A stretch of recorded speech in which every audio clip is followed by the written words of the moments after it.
Assalamualaikum warahmatullahi wabarakatuh. Apa kabar ayah bunda? Apa kabar anak-anakku semua? Kali ini bertemu kembali sama Bu Ati. Dan belajar kali ini adalah belajar tentang keteladanan Nabi Ibrahim dan putranya yaitu Ismail.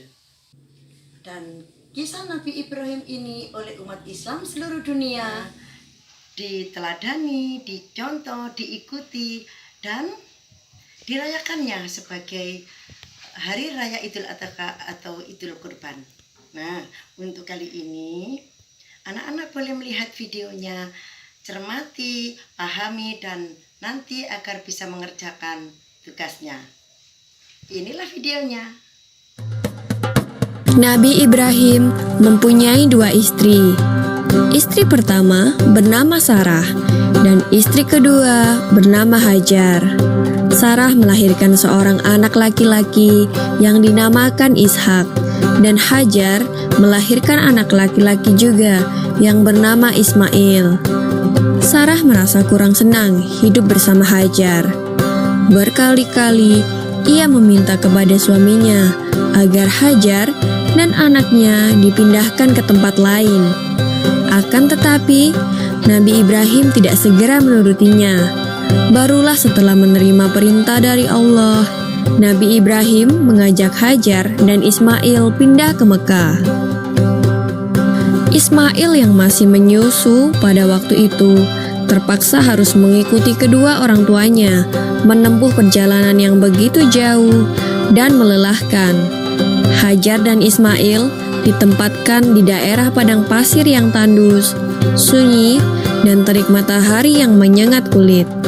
Tak ada seorang pun di sana kecuali mereka berdua. Setelah beberapa tahun Nabi Ibrahim alaihissalam meninggalkan anak dan istrinya itu, ia pun merasa rindu. Beberapa kali ia mengirim utusan untuk melihat keadaan anak dan istrinya itu. Dan ketika utusannya mengatakan bahwa anak dan istrinya dalam keadaan yang baik-baik saja, Nabi Ibrahim pun merasa lega.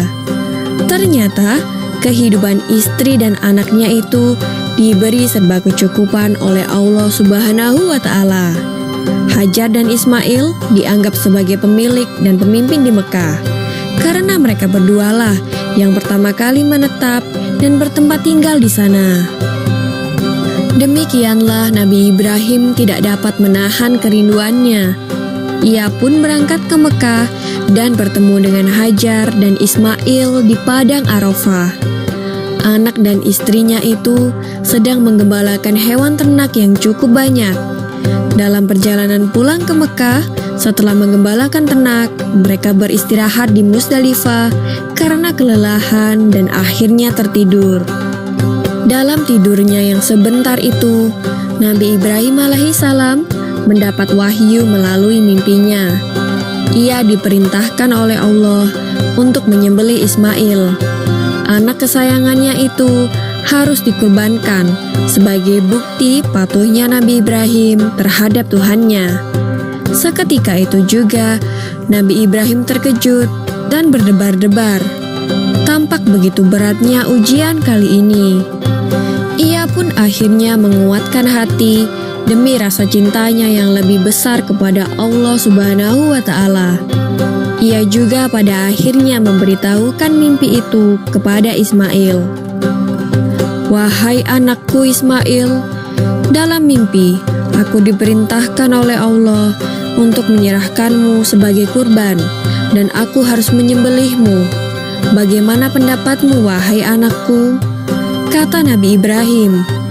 Ismail pun menjawab, "Wahai ayah, sekiranya itu perintah Allah, maka laksanakanlah apa yang telah diperintahkannya kepadamu.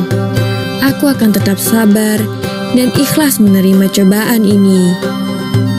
Dikisahkan iblis berusaha merintangi perintah Allah kepada Nabi Ibrahim.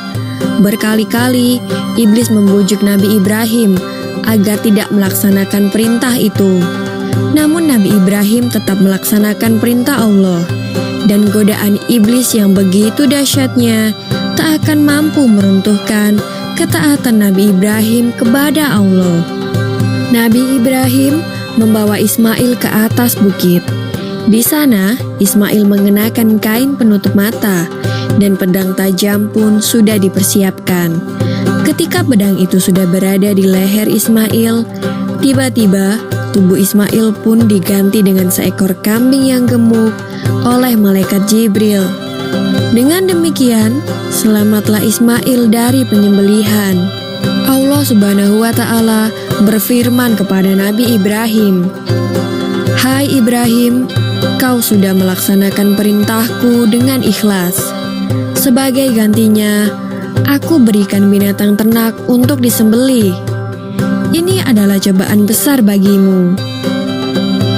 Peristiwa itu terjadi pada tanggal 10 Dzulhijjah di Mina, dan sampai sekarang dirayakan seluruh umat muslim sebagai hari raya Idul Adha. Dan umat Islam yang melaksanakan ibadah haji juga dapat melakukan kurban di Mina sebagai penghormatan atas Nabi Ibrahim alaihissalam. Demikian kisah Nabi Ibrahim alaihissalam. Semoga kisah ini dapat mempertebal iman kita kepada Allah Subhanahu wa Ta'ala. Amin ya Rabbal Alamin. Bagaimana? Sudah paham? Nah, untuk kali ini tugasnya anak-anak adalah 1. Tulis nama-nama keluarga Nabi Ibrahim di sini. 5 nama. Contoh, 1 Ibrahim, 2, 3, 4, dan 5 siapa saja. Yang kedua adalah anak-anak mengerjakan ini, yaitu kaligrafi diwarnai yang bagus, yang berbunyi apakah ya? Assalam, yaitu Maha Sejahtera. Kaligrafi ini diwarnai yang bagus. Sudah ya, tugasnya hanya itu. 2 tugas ini dikerjakan dengan baik. Berdoa dulu sebelum mengerjakan. Berarti akhiri wassalamualaikum warahmatullahi wabarakatuh.